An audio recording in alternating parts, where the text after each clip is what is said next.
पंच परमेष्टि भगवान की जय। आचार्य श्री गुरुवर कुंद कुंद महाराज की जय हो। आचार्य श्री गुरुवर विद्या सागर महाराज की जय हो। परम पूज्य निर्यापक समण मुनि पुंगव श्री सुधा सागर जी महाराज की जय। मुनि श्री महासागर जी महाराज की जय। मुनि श्री निष्कम सागर जी महाराज की जय। समस्त आचार्य संघ की जय। नमोस्तु महाराज जी, नमोस्तु। अपना प्रसंग चल रहा है कि हम अपनी जिंदगी को समस्याओं से निजात कैसे दिलाएं, क्योंकि इन समस्याओं के कारण से हम अपनी जिंदगी का आनंद नहीं ले पा रहे।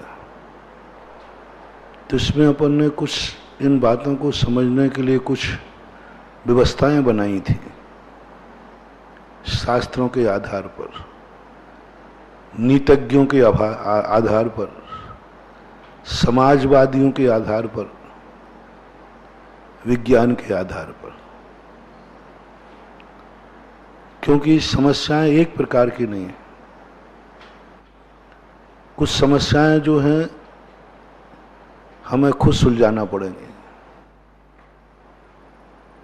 हमें खुद सुलझाना पड़ेगा। कुछ समस्याएं जो अपने लोग हैं वो सुलझा देंगे, कुछ समस्याएं समाज सुलझाएगी, कुछ समस्याएं राष्ट्र देश सरकार सुलझाएगी, कुछ समस्याएं गुरु भगवान सुलझाएंगे, धर्म सुलझाएगा। इतने सारे मिलकर के, क्योंकि समस्याएं अनेक है, समझना ये है कि कौन कौन सी समस्या सुलझाएगा। कई बार हम बहुत बड़ी भूल कर लेते हैं। जो जिस रोग का डॉक्टर नहीं है उस डॉक्टर के पास पहुंच जाते हैं हम। अच्छा डॉक्टर तो मना कर देगा, साहब इस संबंध में मुझे कोई ज्ञान नहीं है। बेईमान डॉक्टर तुम्हें ठग लेगा। बेईमान डॉक्टर कह देगा हाँ हम तुम्हारा इलाज कर सकते हैं, और तुम्हें बर्बाद कर देगा। ये दुनिया में ना जाने कितने लोग बर्बाद हो रहे हैं, इसलिए कि उनके सामने समस्या लेके पहुंच रहे हैं जिस समस्या का वो निदान ही नहीं जानते, उनको कोई ज्ञान ही नहीं है। और बाद में तुम आते हो तो तुम कहते मुझे तो ठग लिया फलाने ने, हमारा समय बर्बाद कर दिया, हमारा पैसा लगवा दिया, सब कुछ कर दिया, हमारे लिए तो कुछ मिला ही नहीं। इसमें तुम्हारी ये भूल है कि तुमने सबसे पहले डॉक्टर को समझने का प्रयास नहीं किया कि डॉक्टर का नॉलेज क्या है, अध्ययन क्या है, ये इस समस्या का समाधान कर भी पाएगा कि नहीं।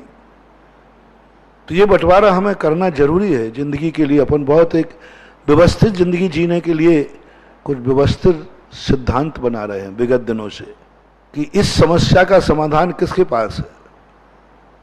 तो पहले निर्णय चलते हैं अपन,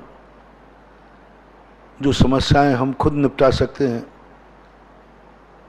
जो समस्याओं की, जो बीमारी की दवाई हम खुद जानते हैं, इससे अच्छा और क्या होगा। जो बीमारी की दवाई मैं खुद जानता हूं, इससे अच्छा क्या होगा। मैं अपनी खुद की समस्याओं का समाधान कर सकता हूं, इससे अच्छा और क्या मिलेगा। फर्स्ट एंड फर्स्ट, पहले व्यक्ति को सबसे पहले यह विचार करना चाहिए कि जो समस्या मेरी जिंदगी में है, क्या मैं इस समस्या को समाधान कर सकता हूं। विचार तो करना। तुम तो विचार ही नहीं करते। तुम्हें तो पर की हंसी आदत पड़ गई है कि बस थोड़ी सा कुछ हुआ कोई मेरी समस्या दूर कर दे।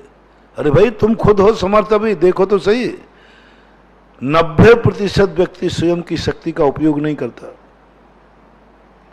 हर व्यक्ति में शक्ति 100% मान लीजिए है, 90% व्यक्ति उपयोग नहीं करता। उसकी आदत बिगड़ चुकी है, उसकी आदत बिगड़ गई है। उसकी आदत बन गई है कि हमारी कोई समस्या आएगी हम भगवान से दूर करा लेंगे, गुरु कर लेंगे, हमारा भगवान गुरु समर्थ है, हमारी कानून में बहुत पहुंच है, हम जुआ के फड़पे से पैसा लाएंगे, हम डाका डाल के पैसा लाएंगे, हमें कुछ कमाने की जरूरत नहीं है। अब वो एक डाकू अपनी शक्ति को छुपा बैठा, एक जुआरी अपनी शक्ति को छुपा बैठा, एक लॉटरी का टिकट खरीदने वाला अपनी शक्ति को छुपा बैठा। तो ऐसी कुछ आदतें पड़ गई हैं, डाकुओं जैसी आदत पड़ गई है कि हमें क्यों कमाएं, कमाएगी दुनिया लूटूंगा मैं, कमाएगी दुनिया लूटूंगा मैं, ये सब डाकू हैं।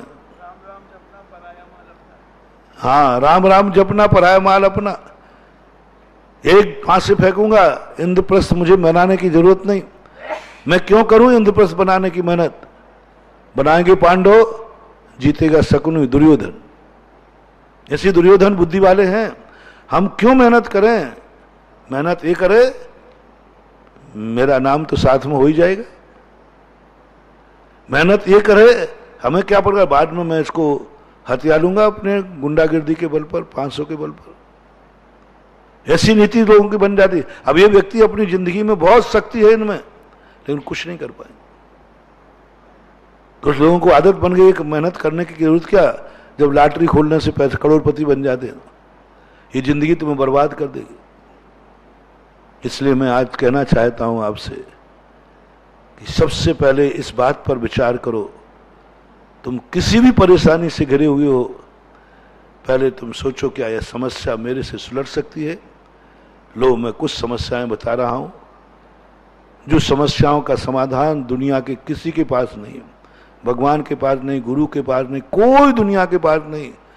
उसका समाधान तुम्हारे खुद के पास है। पहली समस्या, क्या आप अपनी खुद की जिंदगी से परेशान तो नहीं है? खुद की जिंदगी से तो नहीं उब गए हैं? खुद की जिंदगी तो ऐसे संकट में नहीं पड़ गई है, खुद की खुद, और उसमें कारण तुम स्वयं हो।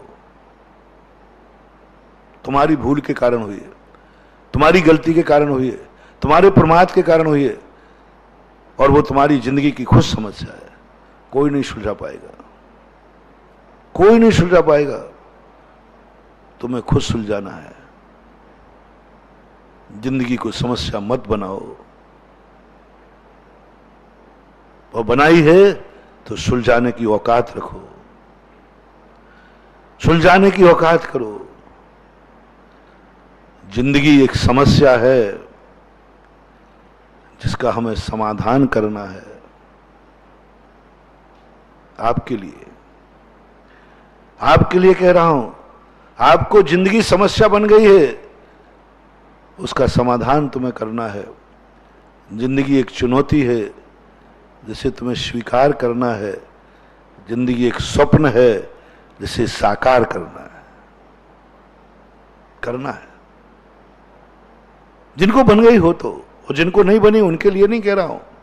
जैसे कल मैंने कहा था, मेरी जिंदगी मेरे लिए कभी समस्या नहीं बनी, कभी नहीं बनी। आज तक जिंदगी में कभी ये फीलिंग नहीं हुई। मैं तो गर्व होता है, कल कहा था मैंने, मुझे तो गर्व होता है कि मेरा जन्म भारत में हुआ,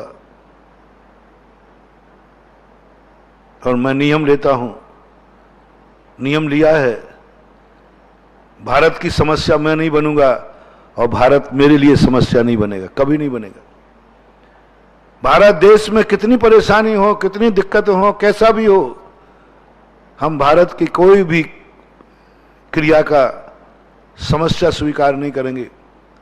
भारत में ये समस्या है, कितने भी सुख सुविधा विदेश दे देवे तो भी मैं भारत की निंदा नहीं करूंगा, भारत की बुराई नहीं कर। कितना भी गरीब हो, कितना भी असमर्थ हो, भारत को कभी नहीं कहूंगा भारत एक हमारे लिए समस्या है।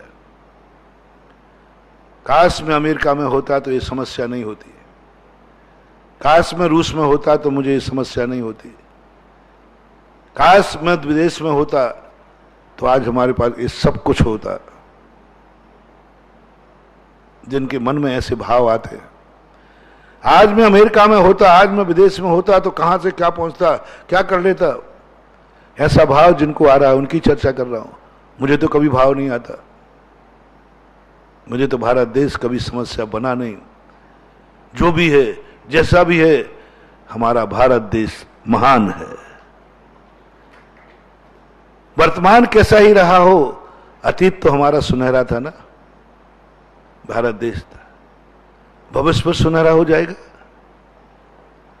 अतीत तो हमारा सुनहरा था, जिस भूमि पर तीर्थंकर को जन्म मिला, जिस भूमि में तीर्थंकरों के लिए वीआईपी, ये भारत देश मात्र जो आर्यखंड है ना, और किसी कार्य के लिए नहीं है।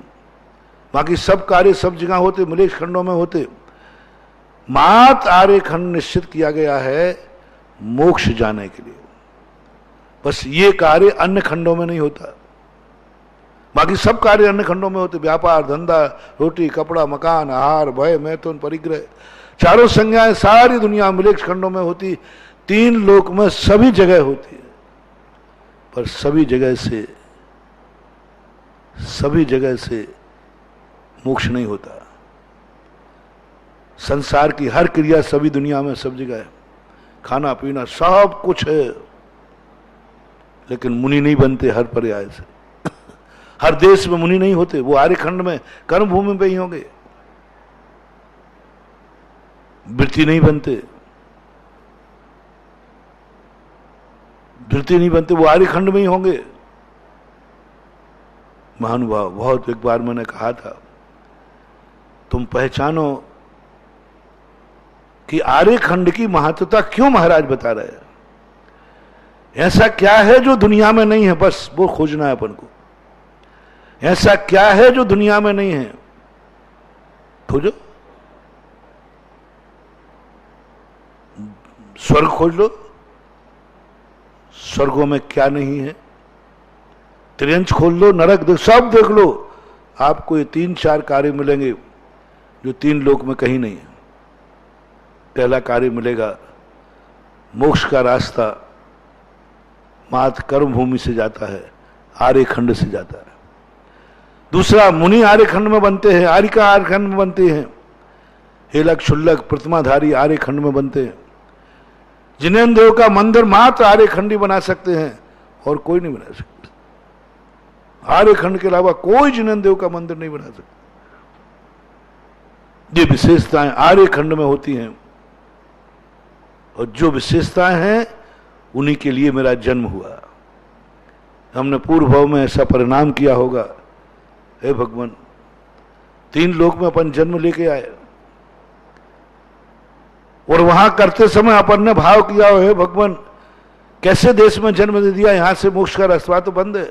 स्वर्गों में भी गए होंगे अपन लोग, 9वें गिरिवेक तक तो अनंत बार होके आए, और वहां अपन ने भावना भाई होगी, हे भगवान, इतना सुख दे दिया, इतना स्वर्ग दे दिया, लेकिन यहां तो मजा नहीं आया। बोले क्यों मजा नहीं आया?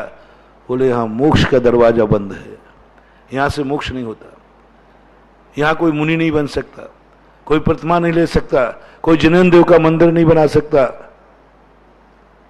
भगवान, मुझे ऐसी पर्याय चाहिए जहां ये 5 कार्य होते हो, मुझे ऐसा क्षेत्र चाहिए। हर पर्याय में अपन ने यही भावना भाई होगी।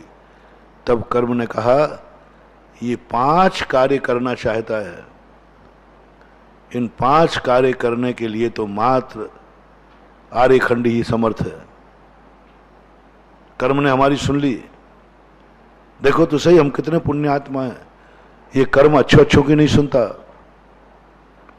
कितने लोग कितने भाव करते हैं, कर्म नहीं सुनता। अपन वो भाग्यशाली हैं कि हमारे कर्म ने अपनी बात सुन ली, एप्लीकेशन मंजूर हो गई, और हमें आर्यखंड में जन्म दे दिया। हम आर्यखंड में जन्म गए। बहुत मुश्किल से मिली है, बहुत मुश्किल से, ना जाने कितनी मन्नत करना पड़ी होगी, तब मिली। अब कर्म आपके ऊपर निगरानी रखे हुए है। देख, मैंने तेरे लिए पास की, हजारों, लाखों, करोड़ों, अनंत जीवों के बीच में तेरी एप्लीकेशन पास हुई है। तेरा जन्म आर्यखंड में हुआ। अब अपना कार्य क्या है? जिन 5 बातों की मांग पर हमारी एप्लीकेशन मंजूर हुई है, जिन 5 बातों के लिए हमारी एप्लीकेशन मंजूर हुई है, क्या उन 5 बातों को हम अपनी जिंदगी में आर्य खंड में जन्म लेने के बाद कर पाएंगे? कर पाएंगे? विचार करो महानुभाव। जितने लोग आर्य खंड में जन्म लिया है, उनकी एप्लीकेशन में 5 बातें थी। क्या वो 5 बातें आपको अब कर्म ने दे दिया चांस? और अब यदि तुमने नहीं किया तो कर्म कहेगा ये बदमाश आदमी है, एप्लीकेशन मंजूर करवा लेता है, आर्य खंड में जन्म लेता है और एक भी कार्य नहीं करता। पहला तो मेरा सब आर्य खंड पुत्रों से, आर्य पुत्रों से मेरा कहना है कि 3 लोक की असाधारण बातें जो मात्र आर्य खंड में जन्म लेने पर ही होंगी, अन्यत्र नहीं होंगी, उनको एक नोट बना लेना। और वे सारे कार्य करना है आपको मरने के पहले। मरने के पहले करना है। कर्म के लिए समस्या मत बन जाना। जिस कार्य को भेजा वो कार्य तुम कर ही नहीं रहे, तुम वही कार्य कर रहे हो जो 84 लाख योनियों में होते हैं। वही करेगा, वही कार्य कर रहे हो जो 84 लाख योनियों में होते हैं। आहार, भय, मैथुन, परिग्रह, क्रोध, मान, माया, लोभ, सब जो कुछ हो रहा है सब मालूम वही कर रहे। कितने % लोग, 99.99 लोग वही कर रहे हैं जिसके लिए आर्य खंड की जरूरत ही नहीं है। कर्म बहुत गुस्से में है तुम लोगों से, बहुत गुस्से में है। तूने एक सीट खराब कर दी, क्योंकि आर्य खंड में तो लिमिटेड लोग आते, तूने एक सीट खराब कर दी। तू भी कार्य नहीं कर रहा है। यदि तू नहीं आता तो दूसरा आता। बहुत खपा है, नाराज, कर्म नाराज है, बहुत नाराज है। तो कहता है अब की बार तू चिल्ला चिल्ला के मर जाना अनंत काल तक, तो भी तेरी एप्लीकेशन नहीं सुनी जाएगी। कान खोल के सुन लो, स्पष्ट घोषणा है। भगवान महापार्श्वनाथ की तपोभूमि से जो कुछ भी घोषणा की जाए उसे पत्थर की लकीर समझना। कर्म बहुत नाराज है, तुझे जिसके लिए भेजा था वो तो किया नहीं तूने, तो वही कर रहा है जो सारी दुनिया में होता है। महानुभाव, विचार करो, तुम्हें मोक्ष जाना है। तुमने एप्लीकेशन में लिखा था मुझे वहां जन्म हो जहां मोक्ष के दरवाजे खुले हो। मोक्ष के दरवाजे, कोई बात नहीं, मोक्ष जाने में अपनी गलती नहीं है। हम थोड़ा काल में चूक गए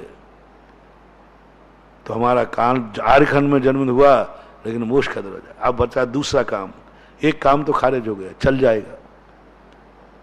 दूसरा काम है मुनि बने, क्योंकि मुनि आर्य खंड ही बन सकता है, आर्य पुत्र ही बन सकता है। मृक्ष बनेंगे तो उनको आर्य खंड में ही आना पड़ेगा। प्रयास करो जीवन में, याचना करो प्रभु के चरणों में, हे भगवान, जिस उद्देश्य से मुझे मन आर्य खंड मिला है, मैं उस उद्देश्य के लिए कब सफल हूं? मरने के पहले एक बार मुनि बन के मरूं। भावना भाव, बनोगे या नहीं बनोगे छोड़ो। भावना भाव 24 घंटे। वो दिन कब आएगा जब मैं रत्नत्रय लेकर के विचरण करूंगा। भावना भाव, ये पूरी नहीं हो पाए तो महिलाएं भावना भाएं मेरा मरण आर्यिका बन के हो। ये नहीं हो पाए तो भगवान, यदि मेरा इतना पुण्य नहीं है, मैं इतने योग्य नहीं हूं, तो भावना भाव मैं कम से कम वृत्ति होकर मरूं, 12 व्रत होकर लेकर मरूं। इसमें भी ना समर्थ हो। अभी तुम्हारी शक्ति नहीं है, तुम्हारी भावना नहीं है, तुम हिम्मत नहीं कर पा रहे हो, तो अब कोई और कार्य हो जो 84 लाख योनियों में नहीं होता। 84 लाख योनियों के जीव जिनेन्द्र देव का मंदिर नहीं बना सकते। जिनेन्द्र देव का मंदिर नहीं बना सकते, जिनेन्द्र देव की मूर्ति नहीं बैठा सकते। 84 लाख योनियों में कोई भी नहीं, देवता भी नहीं, सौधर्मंद भी नहीं, कुबेर भी नहीं बना सकते। महानुभाव, बहुत सरल करता जा रहा हूं। कम से कम 5 में से एक कार्य तो करना ही है। एक कार्य नहीं किया तो मैं तुम्हारी जमानत नहीं ले सकता। तुम कहां जन्म लोगे इस बार, इस दुनिया में तुम कहां फेंक दिए जाओगे? ऐसी योनियों में फेंक दिए जाओगे जहां कोई तुम्हें जीवी नहीं मानेगा। इसलिए 5 में से 5 करो तो गुड बेटर बेस्ट, नहीं तो एक तो करो। मरने के पहले मंदिर बना के मरना एक। क्यों? क्योंकि मेरा आर्य खंड में जन्म लिया। मंदिरों का निर्माण मात्र आर्य खंड में होता है, मिलेश खंड में नहीं, भोग भूमि में नहीं, स्वर्गों में नहीं, कहीं नहीं होता। कहीं भी मंदिर का निर्माण नहीं होता, मात्र आर्य खंड में ही मंदिर का निर्माण होता है। मैंने जरूर पूर्व भाव में भावना भाई होगी कि हे भगवान, ऐसे क्षेत्र में जहां जन्म हो, जहां मैं तेरा मंदिर बना सकूं, जिनेन्द्र देव का मंदिर बना सकूं। ऐसा क्षेत्र मुझे मिले जहां बनाने की सुविधा हो, बना सकूं। आपको इस बनवाए सुनाई हो गई, मरने के पहले एक मंदिर बना के जरूर मरना। हर आर्य पुत्र से कहना है, जो मुनि नहीं बन सकते, जो आर्यिका नहीं बन सकती, जो एलक क्षुल्लक नहीं बन सकते, जो प्रतिमाधारी नहीं बन सकते, उनसे कह रहा हूं। या तो मैंने रास्ता बता दिया सबसे बढ़िया, सब 5 का एक ही कार्य, मुनि बन जाओ। मुनि बनने में सब आ गए, उसमें सब आ जाए, कुछ नहीं करना तुम्हें, कुछ नहीं करना, एलक क्षुल्लकपना आ ही जाएगा। जिनेन्द्र देव का मंदिर बनाने से भी अनंत गुना, 1 लाख मंदिर बना दे वे और एक व्यक्ति व्रत ले ले, प्रतिमा ले ले या मुनि बन जाए, उससे भी ज्यादा महान है। इसलिए वो तुम नहीं कर पा रहे हो, या तो वो कर लीजिए, मैंने च्वाइस दे रहा हूं तुम्हें। मुनि बनने पर सारे कार्य उसमें समाहित हैं। मुनि नहीं बन सको तो प्रतिमाधारी बनो। प्रतिमाधारी में सब कुछ आ जाएगा, मंदिर बनाना जरूरी नहीं है। लेकिन जो बिल्कुल भी व्रत नहीं ले पा रहे हैं, 12 व्रत लेने के योग्य नहीं है, 12 प्रतिमाओं में भी नहीं निकाल पा रहे हैं, और जिंदगी उनकी निकलने वाली है, जिंदगी समाप्त हो रही है, 50 से ऊपर साल के तुम हो गए हो, और फिर भी अभी व्रत लेने की हिम्मत नहीं हो रही, प्रतिमा लेने की। महानुभाव, बहुत करुणा दया करके कह रहा हूं, बहुत करुणा दया करके कह रहा हूं, एक मंदिर बना के मरना,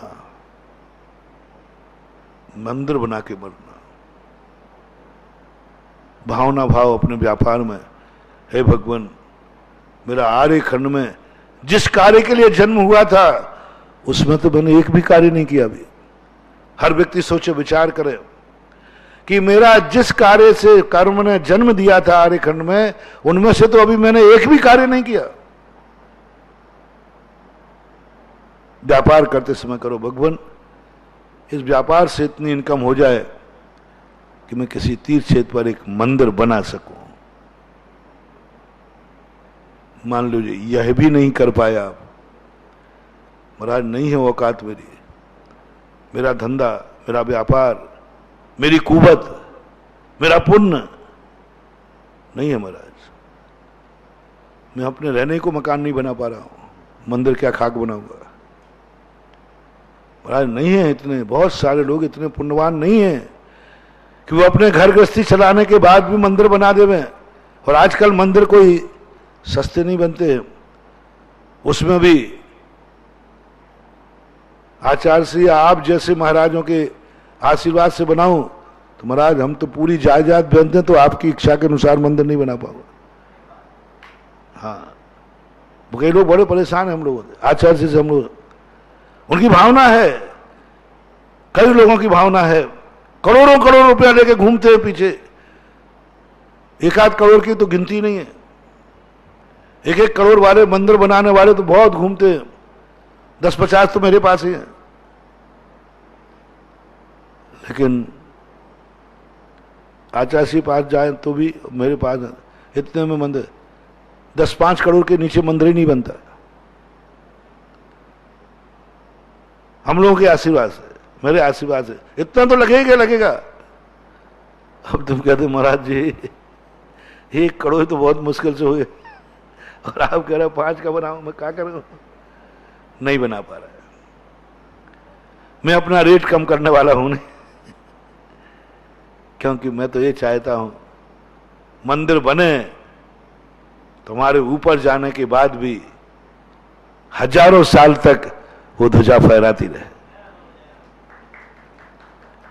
यूजेन थ्रू वाला मंदिर नहीं चाहिए मुझे बहुत। तो पर महाराज कितने भक्त हैं हमारे जो मुनि नहीं बन पा रहे, एलक शुल्लक आरिकाएं नहीं बन पा रहे हैं, और मंदिर भी नहीं बना पा रहे। चिंता मत करना, अभी एक और काम है। ये ना कर पाओ तुम तो एक काम और है जो तुम्हारे लिए, जो 84 लाख योनियों में नहीं हो सकता, 84 लाख योनियों में नहीं हो सकता। जो मुनि बन गए हैं उनको आहार देने से नहीं चूकना। अंतिम कार्य है जो 84 लाख योनियों में कोई नहीं कर पाएगा। मात आहार कौन दे सकता है? आर्यखंडी, मिलेक्षखंडी, देवता, त्रियंश, नारकी, मात कौन दे सकता है? आर्यखंड। आर्यखंड व्यक्ति ही मात दान दे सकता है। तो महानुभाव ये अंतिम तो कर ही लेना। मेरे भक्तों से मेरा कहना है, इन 4 दानों में जो तुमसे बन जाए, जो तुम्हें मौका मिल जाए, नियम ही ले लेना कि जब भी मुझे मौका मिलेगा इन 4 दानों से मैं नहीं चूकूंगा। यदि औषधि देने का मौका मिला तो औषधि दूंगा, आहार देने का मौका मिला तो पात्र को आहार दूंगा, यदि मौका मिला तो साधु को आवास भी दूंगा, और मौका मिला तो साधु के योग्य जो आवश्यकताएं हैं उन उपकरणों को, पिछी, कमंडल, शास्त्र आदि ये भी दूंगा। ये तो करना अंतिम है प्रश्न, बहुत सरल है। अब इसको भी कह दो महाराज जी, अब मुझे गुस्सा आ जाएगा, देखो है ना, अब मुझे गुस्सा आ जाएगा। 4 में मुझे गुस्सा नहीं आया, मोक्ष जाने की बात आई गुस्सा नहीं आया, क्योंकि मैं ही नहीं जा पा रहा हूं तो मैं क्या कहूं। मुनि बनने की बात कही मैंने, तुमने नकार दिया, महाराज मेरे बस की बात नहीं, मुझे गुस्सा नहीं आया, कोई बात नहीं। एलक शुल्लक बनने की, प्रतिमाधारी की कही, तुमने हाथ जोड़ ली, महाराज जी नहीं हो पाएंगे, कोई बात नहीं बेटा, कोई बात नहीं, देखो मैं कितना माफ कर रहा हूं। मंदिर बनाने की बात कही, महाराज जी नहीं बना पाऊंगा। अरे मूर्ति बैठाल दे, अरे महाराज जी नहीं बैठाल पाऊंगा, आपकी मूर्तियां कोई कम थोड़ी है, और आपका तो मामला ही उल्टा है। बनवा की मूर्ति लेते नहीं, निछावर लेते हो। 10-20 लाख की मूर्ति और 2-2, 2.5 करोड़ में जाती है, बोलिए। बैठाने के अलग लेंगे, और बैठाने के अलग है फिर वो। ये तो आके काय के हैं, पत्थरा के। हाँ देख लो आप, कोटा के अंदर मूर्ति बैठी, मूर्ति 10-25 की होगी, करोड़ों में बोली गई। ललितपुर की देख लो, 10-25 लाख की मूर्ति, 2-2.5 करोड़ में मूर्ति की बोली गई। कटनी की मूर्ति देख लो, 10-25 लाख की मूर्ति थी, 25 करीब पड़ी, 30 पड़ी होगी, और क्या होगा। लौटना, लाना, ले जाना, सब मिला लो, खर्चा पानी सब, बेदी फेदी सब, लेकिन बोली गई कितनी? 2-2.5 खोखों से ऊपर। महाराज जी हम गरीब लोग नहीं कर पाएंगे ऐसी बात। आप तो मैं नाराज कहां हो रहा हूं? तुमसे कह तो माल तो दिखाऊं तो सही। अब तुमने इतने कह रहे महाराज जी मेरी समर्थ नहीं है, तो मैं कहां नाराज हो रहा हूं? नहीं है तो नहीं है, अब क्या करें। कोई किसी से जबरदस्ती थोड़ी लाऊंगा। मैं कभी किसी को दान के लिए बाध्य नहीं करता। आपने राजस्थान में देखा, कई लोगों को मालूम है, पहला साधु है जो शक्तिहीन दान देता है, मैं उसको दान देने से रोकता हूं। मेरे भक्तों में मुझे बहुत नाज है, गर्व है। 50% से ज्यादा भक्त ऐसे असमर्थ हैं जो शक्ति नहीं है फिर भी दान बोलते हैं। 50% लोग ऐसे हैं जिनकी शक्ति नहीं है। मैं सबको जानता हूं, बिल्कुल शक्ति नहीं है और शक्ति से ज्यादा बोलते हैं। हमारे भक्तों की पहचान है ये। जितनी शक्ति नहीं है उससे कई गुना धर्म करने का भाव करें, समझ लेना ये मेरा भक्त है। आचार्य जी का भी है, हमारे गुरु महाराज की तो कहना ही क्या है। शक्ति नहीं है, आप देखना आचार्य जी के पास या यहां भी देखना, ऐसे ऐसे दान बोल जाते हैं, और उनको एक बार तुम जाकर उनकी हैसियत देखना, उनका धंधा पानी देखना, उनकी पूरी संपत्ति देखना, संपत्ति देखना, तुम दंग रह जाओगे। तुम कहां से दोगे? तुम्हारे पास तो है ही नहीं, कहां से दोगे? कमाई कितनी है? तो वो कहता है सब हो जाएगा, और हो जाता है। पट्टा का ध्यान रखना, हो भी जाता है, नहीं होते भी हो जाता है, और लोग ताज्जुब कर जाते तुम दोगे कहां से? वो कहता बस भावना आई, मैंने तो बोल दिया। होता है जहां चाहे, जब समस्या आएगी तो समाधान भी होगा। बहुत सारे लोग, मैं रोकता हूं उनको, मैं रोकता हूं। तुम्हें दान नहीं देना है, तुम्हारी हैसियत मुझे मालूम है, तुम्हारे बाप की हैसियत भी मुझे मालूम है। तुम इतना बड़ा मंदिर बनाने का इतना बड़े इंद्रों की भोली ले रहे हो, हैसियत क्या है तुम्हारी? नहीं लोगे आदेश, क्या कहें मैं।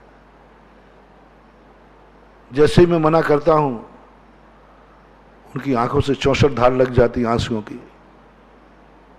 मैंने ऐसे भक्त मक्कार तो गए, अच्छा रहा अपन ने बोल भी दिया, महाराज ने मना कर दिया, और भैया मैं क्या करूं, मैं तो बना रहा था, महाराज जी ने मना कर दिया। बड़ा खुद शाबाशी भी मिल गई और पैसा भी बच गया। लेकिन ऐसे हमारे भक्त नहीं है, मना करने पर ऐसे रोते हैं, ऐसे रोते, दहाड़ के रो पड़ते, रोटी खाना बंद कर देते। एक व्यक्ति का मैंने कहा था ना, उसने अपनी जिंदगी में मकान बनाने के लिए पैसा जोड़े थे। बाप भी किराए के मकान में रहा, बेटा भी रहा। 2 पीढ़ियों ने मुश्किल से मकान बनाने के लिए पैसा जोड़ पाए थे, और मकान बनाने के लिए उन्होंने पैसा जोड़ा था कि मकान बन जाए। तीर्थ क्षेत्र के ऊपर एक मंदिर बनने की घोषणा हुई, घर में मीटिंग हुई। अब देखना 2 पीढ़ी से 30-40 साल से पैसा जोड़ा था, थोड़ा थोड़ा करके जोड़ा उन्होंने, पेट काट के, अपने शौक काट के, अपने संसार के कार्यों को गौण करके जोड़ा। मंदिर बनाने की बात आई, उनका मंदिर बोला। किसी ने मेरे कान में कह दिया कि महाराज जी ये किराए के मकान में रहते हैं, और इनके बाप भी रहे और ये भी रहे, हैसियत नहीं है इनकी, और ये भावावेश में आकर आपका प्रवचन सुनकर, हमारे प्रवचन होते ही ऐसे हैं। लोग कहते हैं तेल से तेल निकाला, हमने राजस्थान में चट्टानों से तेल निकाला, चट्टानों से। हाँ, लोग कहते हैं रेत में से तेल, अरे रेत तो बहुत बड़ी बात की चट्टान है। अरे रेत से नहीं, मैंने चूना में से रेत निकाल, तेल निकाला चूना में से। एक हमारे भक्त थे चूना वाले, बहुत अच्छे थे, एक बार मैंने सुनाया था। ऐसे ऐसे लोगों से ना, दूधू वाले मोहन राव का, अब इसमें चट्टान में से कहोगे पहाड़ में से कहो लेकिन निकाला तेल, और वो हो ही जाता भाव। महाराज जी की कोई हिम्मत नहीं है, कोई शक्ति नहीं है। 2 पीढ़ी किराए से रह रही है, बड़ी मुश्किल से इन्होंने थोड़ा बहुत पैसा जोड़ा हो मकान वगैरह के प्लाट के लिए। मैंने उस व्यक्ति बुलाया, मैंने कि तुम्हारे मंदिर की बोली वापस, तुम मंदिर नहीं बनाओगे, पहले मकान बनाओगे, पहले मकान बनाओगे, मेरा आदेश है। कमेटी का इनका नाम निकाल दो। जो मैंने ऐसा आदेश दिया, क्या दहाड़ मार के रोया। पूरा परिवार को ऐसा लगा जैसे मूर्छित हो जाएगा। हे भगवान, मैंने कौन सा पाप किया कि आज गुरु मुझे दान के योग्य नहीं समझ रहे हैं। अरे मैंने कहा भैया योग्य तो समझ रहा हूं, लेकिन मैं और भगवान ऐसा नहीं है कि भगवान इतना निर्दयी नहीं है कि अपने लिए मंदिर बनवा दे और भक्त को रोड पे खड़ा कर दे। ये भगवान है, जैनियों का भगवान है। ये जैनियों का भगवान है, स्वयं भली खुले आकाश में बैठा रहेगा लेकिन भक्त को छाया देगा। ये जैनियों का भगवान की विशेषता होती है। सारे कष्ट स्वयं सहन करता है। जैन धर्म की विशेषता देखो, अपने साधु अपने भगवान कितनी साधना करते हैं और जैनियों के भक्त कितनी सुविधाओं में रहते हैं। देख लो भाई, तुलना करो। संसार में सबसे ज्यादा कठिन साधना किसके गुरु की है? जल्दी बोलो। कपड़े नहीं, खाने के अंतराय वगैरह, उपवास, केसरों, सब चर्या देखना कितने कष्ट उठाते हैं। और संसार में सबसे ज्यादा किसके भक्त सुविधाओं में रहते हैं? ये और बताओ, जल्दी बोल दो। अब आप लोग आचार्य को ले लो। सबसे ज्यादा अपने गुरु की साधना कितनी है? आहार देख लो, रहने का ढंग देख लो, गर्मी सर्दी बरसात, कितने कष्ट। सबसे ज्यादा इस समय दुनिया में कठिन साधना है, कठिन चर्या है, कष्टों में चर्या है। यूं मानो बाहर एक दृष्टि से पूज्य गुरुदेव आचार्य महाराज विद्यासागर महाराज की, ये तो हो गई गुरु की ना। अब सबसे ज्यादा सुविधा में किस गुरु के चेले हैं? आपको निर्णय करो। कहीं आपका मन आपकी समस्या तो नहीं है? आपका मन आपकी समस्या तो नहीं है? आप दर्शन करने गए, वो बुरे विचार कर रहा है, ये आपके मन की समस्या है। आप रो पड़े, ये सोचो, आप बिटाओ इसको, चिंतन करो, आप मन को समझो। बेटे को पैदा करते हो तो बेटे को पालन करना भी आना चाहिए, नीति है ये। बेटे को जन्म दिया है तो बेटे को पालन करना भी आना चाहिए, बेटे का मन बहलाना भी आना चाहिए। बेटा रोते हुए जन्मता है, तुम्हें हंसाना है। बाप बनने का अधिकार किसको है? मां बनने का अधिकार किसको है? प्रकृति तुझे रोता हुआ बालक सौंपेगी। जन्म लेती रोता है ना, जन्म लेते बालक रोता है ना। क्या सबूत है? क्या सगुन है? प्रकृति कहती है मैं तुझे रोता हुआ बालक देना दे रही हूं। प्रकृति कहती है तुम्हें इसे हंसाना है, तुम्हें इसे हंसाना है। जो अपने रोते हुए बालक को नहीं हंसा सका, उसे बाप बनने का अधिकार नहीं है, मां बनने का अधिकार नहीं है। मां वह है जो रोते हुए बालक, आह क्या बात है महानुभाव। प्रकृति ने रोता हुआ बालक दिया और मां ने जैसे गोदी में उठाया, बालक चुप हो गया। मां ने छाती से लगाया, बालक खुश हो गया। मां ने दूध पिलाया, बालक साइकिल चलाने लगा पैरों की। कैसा जन्मा था? रोता हुआ। अक्सर कर बेटे को देखना, जब मां दूध पिलाती है तो वो साइकिल चलाता है। वो किसका प्रतीक है? वो प्रकृति दुआ देती है, वारे वाह मां, वारे वाह पिता, मैंने रोते हुए बालक दिखा था और तूने बालक को किलकारी भरा दी, पालने में झुला दिया, खिलौना दे दिया, उंगली पकड़ के चला दिया। मैंने तो असमर्थ दिया था, तूने उसे चलना सिखा दिया। मैंने तो गूंगा दिया था, तूने बोलना सिखा दिया। मैंने तो गूंगा दिया था, तूने बोलना सिखा दिया। बैठ नहीं सकता था, तूने बैठना सिखा दिया। ये सारी प्रकृति दुआ देती है। ऐसे ही मन, मैंने तो बावला मन दिया था, मैंने तो चंचल मन दिया था, तूने इस मन को इतना ज्ञानी बना दिया कि आज भगवान को पहचानने लगा। मैंने तो ऐसा मन दिया था कि ये मां को नहीं पहचानता था, और आज तूने ऐसा मन बना दिया कि ये मन भगवान को पहचान रहा है। मैंने तो ऐसा मन दिया था कि उसको भक्ष वक्ष का ज्ञान नहीं, और तूने इतना मन बना दिया कि ये सोच के खाने लगा। कैसा था बालक का मन? भक्ष्या वक्ष का विचार था क्या? नहीं। और आज क्या हो रहा है? सोच के खा रहा है, सोच के खा रहा है। ये है मन का। इसलिए महानुभाव, आपका मन बालक के समान है। इसे या तो मन लो मत, और नहीं यदि कर पाए तो ये मन अगली बार नहीं मिलेगा, क्योंकि तुम मन को समस्या मानते रहे, तुम मन से परेशान हो। ये मन भगवान के दर्शन नहीं करने देता, ये मन तुम्हें माला नहीं फेरने देता, ये मन तुझे प्रवचन नहीं सुनने देता, ये मन तुम्हें 10 मिनट शांत नहीं बैठने देता। मन तुम्हारी जिंदगी की समस्या बन गया है। सावधान, मन को समस्या मत बनने देना। करो प्रयास, लगाओ ताकत बालक को हंसाने की, मन को बहलाने की, बहल जाएगा।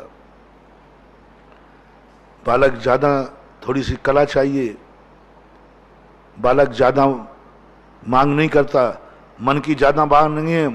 मन को थोड़ा सा खिलौना चाहिए, थोड़ा सा मन को बहला दो, तो मोबाइल लेते ही वो खुश हो जाता है। इतना सा चाहिए, मन को थोड़ा सा खिलौना देना है, सही की गाड़ी नहीं देना। 5 रुपया की गाड़ी देना, वो उतनी खुश हो जाएगा जितनी तुम सही की गाड़ी में। मन ऐसे ही है, मन को कंट्रोल करना कोई कठिन नहीं है। बालक को जैसे 5 रुपए की गाड़ी में वो बिल्कुल मान लगा मेरे पास भी गाड़ी है, 5 रुपए की गाड़ी में खुश। बड़ा आदमी 5 लाख में भी खुश नहीं है। मन जो है इतना ही है, कुछ नहीं। गर्व करो। कहीं तुम्हारी आंखें तो तुम्हारी समस्या नहीं है। तुम्हारी जिंदगी बता रहा हूं डिस्कशन करके कि ये समस्याएं तुम्हें खुद निपटाना है, क्योंकि तुम्हारी खुद की जिंदगी की। कहीं तुम्हारी आंखें तो समस्या नहीं है। तुम अपनी आंखों से तो परेशान नहीं हो। आंखें देखती हैं, बुरा देखती हैं। मैं देखना नहीं चाहता हूं, वहीं आंख उठती है। कहीं तुम्हारी आंख ऐसी गड़बड़ तो करने वाली नहीं है। जो नहीं देखना चाहिए उसे ही देखती है, उसे देखना है। आंख को कंट्रोल करो। कोई गुरु नहीं करेगा, कोई मंत्र नहीं है। मंत्र नहीं है, क्योंकि खुद की समस्या है जिंदगी की। तुम्हारी आंख तुम्हारे लिए समस्या बन गई है, इसको संभालो। मेरी आंख मेरी समस्या नहीं है। हम मुनिराजों की आंख हमारी समस्या नहीं है। हम जो देखना चाहते वही देखती है, जो नहीं देखना चाहते वहां झुक जाती है। देखो मेरी आंख कितने का अनुशासन में है, आप लोगों ने देखा होगा। जो हम नहीं देखना चाहते वो क्या करते हैं, हम हमारी आंख क्या झुक जाती है।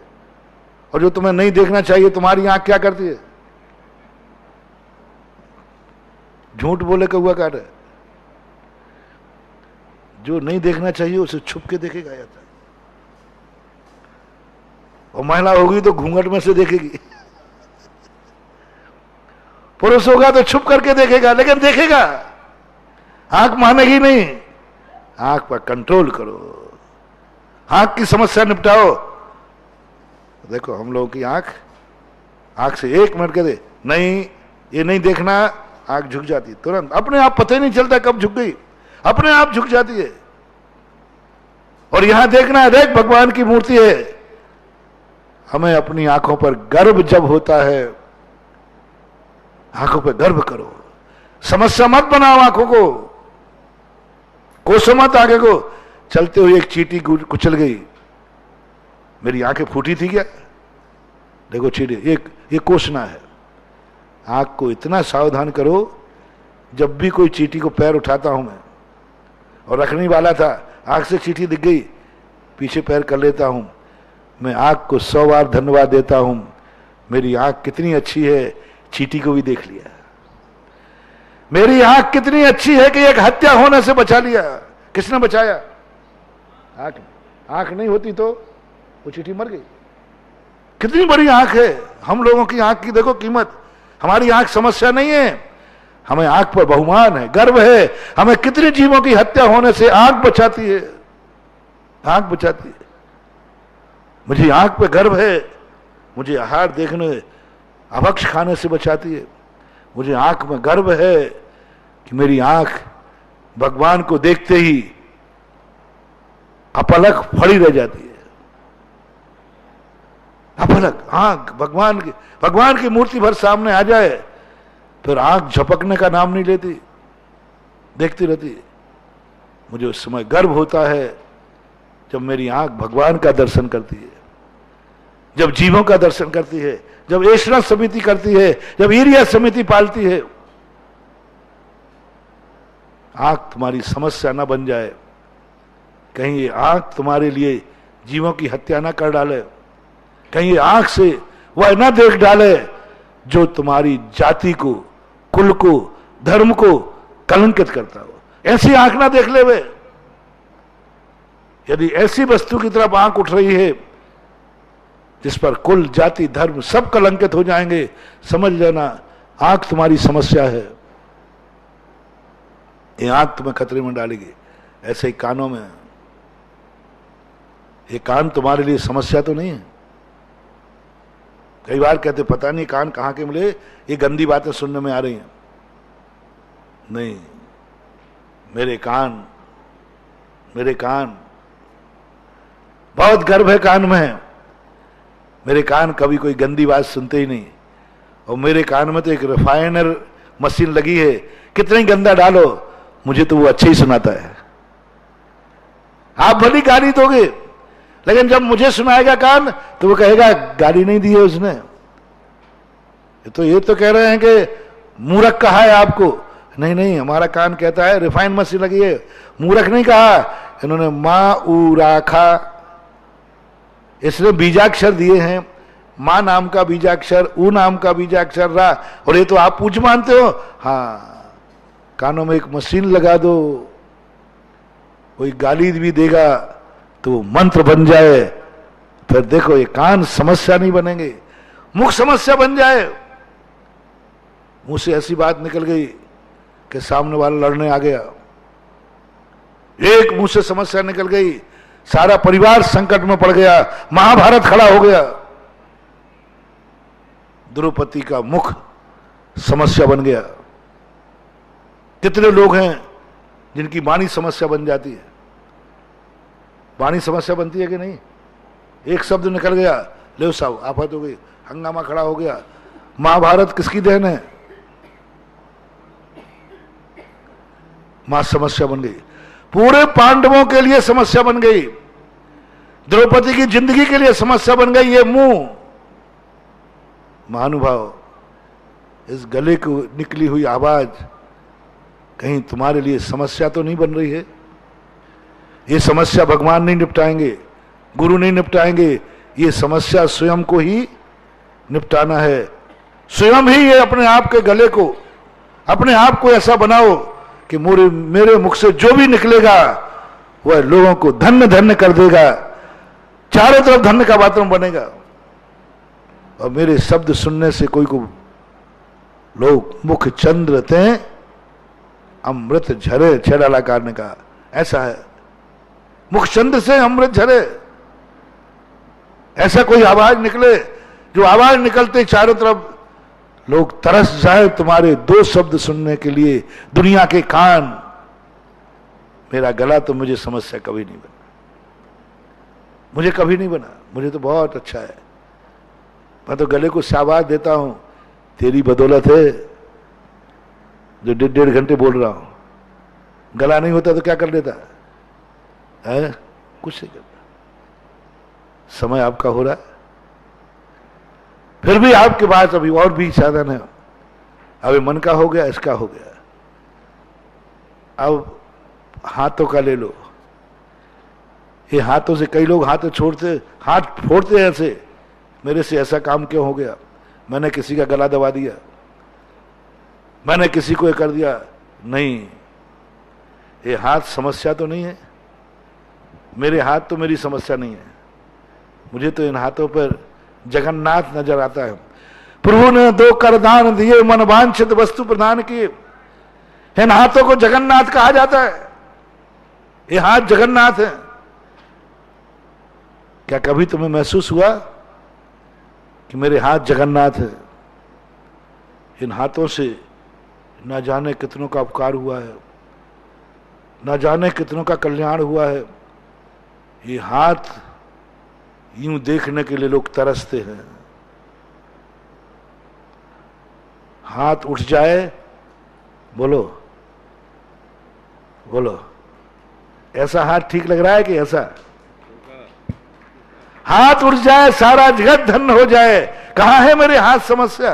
कहां है साधु के हाथ समस्या? और तुम्हारा हाथ उठ जाए तो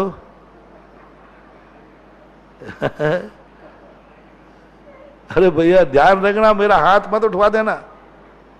आप लोग सामने देख ले, मेरा हाथ उठ जाएगा तो थोबड़ा बिगड़ जाएगा। और गुरु महाराज कहें देखो भाई मेरा हाथ उठने वाला है, अरे महाराज उठाओ तो सही।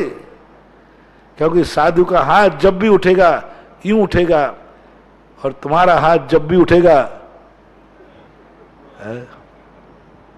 थोबड़ा बिगाड़ देगा, और गुरु का हाथ बिगड़े उठेगा तो थोबड़ा सुधर जाएगा। अपने हाथों को बनाओ ऐसे, ये हाथ कहीं समस्या ना बन जाए, ये हाथ कहीं तुम्हें जेल में ना ले जाए, ये हाथ किसी का सिर ना फोड़ देवे, ये हाथ किसी का मर्डर ना कर देवे। हाथों से कई बार ऐसे कृत हो जाते हैं लोग जिंदगी भर रोना पड़ता है, जिंदगी भर रोना पड़ता है। इन हाथों की समस्या यदि तुम्हारी है, कोई गुरु और भगवान नहीं निपटाएंगे, ये तुम्हें खुद निपटाना है। कभी हाथों पे गर्व है, पैरों को ले लो। पैर समस्या है, पैर समस्या है नहीं, मेरे पैर तो मुझे बहुत बिल्कुल भी समस्या नहीं। इन पैरों पर तो इतना बहुमान है, मुझे इतना बहुमान है कि जहां ये पैर पड़ जाते हैं वहीं तीर्थ का निर्माण हो जाता है। इन पैरों को धोने के लिए दुनिया गंदों तक मान लेती है। पैर इतनी समस्या बन गए, किसी को लग गया तो झगड़ा हो गया, किसी ने छू लिया तो झगड़ा हो गया। आपके पैर कितनी समस्या है, कई बार किसी को पैर लग जाए तो झगड़ा हो जाता है। पैरों को समस्या मत बनने दो, पैरों को कुछ करो ऐसा।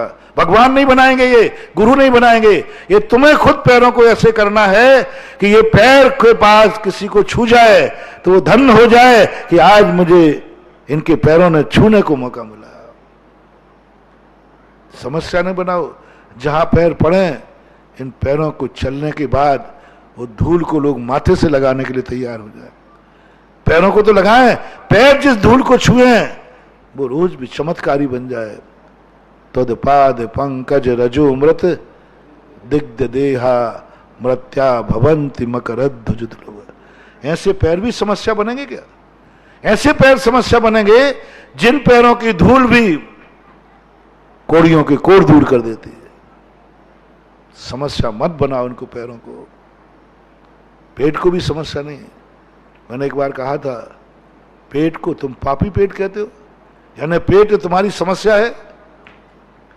पेट तुम्हारी समस्या है नहीं, पेट को इतना पावन बनाओ कि इसको पेट में देने के लिए लोग लाइन लगा के खड़े हो जाएं, इस पेट को भरने के लिए, पेट को भरने के लिए। देने वाला ये नहीं कहे पापा कुठिया, ये पापी गड्ढा। इतना पावन पेट बन जाए कि लोग एक गिलास देने के बाद धन्य हो जाए, ये मुनिराज के पेट में जाएगा। कुछ नहीं है बंधु, सबसे बड़ी साधना है ये। अपनी जिंदगी का एक एक अंग समस्या नहीं अवभाग्य बनाना है। अपनी जिंदगी पहली साधना बता रहा हूं, सबसे पहली साधना ये करना, और ये स्वयं को करना है, दूसरा नहीं करेगा। हमें अपने आप को कौन सी चीज अपनी जिंदगी का समस्या मत बनने देना। कोई काल समस्या ना बन जाए, कोई क्षेत्र समस्या ना बन जाए। आपका समय हो रहा है और इसमें कहीं ऐसा ना हो जाए कि ये काल मुझे समस्या बन गया। कौन सा काल? नहीं, ऐसा कुछ करो, ऐसा कुछ करो कि अमावस्या भी पावन लगने लग जाए। कोई क्षेत्र पावन समस्या न बन जाए, ये क्षेत्र मेरी समस्या है नहीं, हमारा स्व क्षेत्र मुझे समस्या नहीं बनेगा। कहीं मेरा भाव समस्या ना बन जाए। महाराज जी मेरा भाव ही समस्या है, मेरा भाव ही ऐसा समस्या बन गया। एक बार कहीं मेरे भाव ही समस्या ना बन जाए। महाराज मेरे बहुत भाव बुरे हैं, इन बुरे भावों ने मेरी जिंदगी को संकट में डाल दिया। बहुत बुरे भाव होते हैं मेरे, और बुरे भावों से हमारे, मुझे तो नरक गति का बंद होगा महाराज। बोले क्यों? मेरे भाव बहुत बुरे हैं। दूसरे के कारण के स्वयं नहीं महाराज, मैं स्वयं ही बुरा, स्वयं के भाव स्वयं के लिए खतरनाक हैं। क्या बात है? कैसे फूट गया सिर? किसने फोड़ दिया तुम्हारा सिर? महाराज किसी ने नहीं फोड़ा, मैंने ही फोड़ लिया। अरे भाई, दूसरा सिर फोड़े तो मैं तुम्हें बचा लूंगा, लेकिन तुम खुद सिर फोड़ रहे हो तो मैं क्या करूं?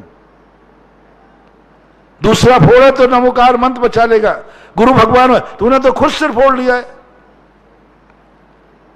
तुम घर के बाहर भटके होते तो कोई तुम्हें थोड़ा ठिकाने पहुंचा देता, तुम तो खुद अपने घर में भटके हो, कैसे ठौर ठिकाना पाओगे?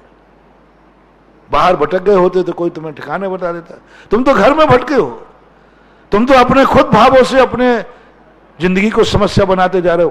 तुम्हारे परिणाम, तुम्हारे भाव तुम्हारे कंट्रोल में नहीं है। नहीं, हमारा भाव, हमारी कसाय हमारे कंट्रोल में।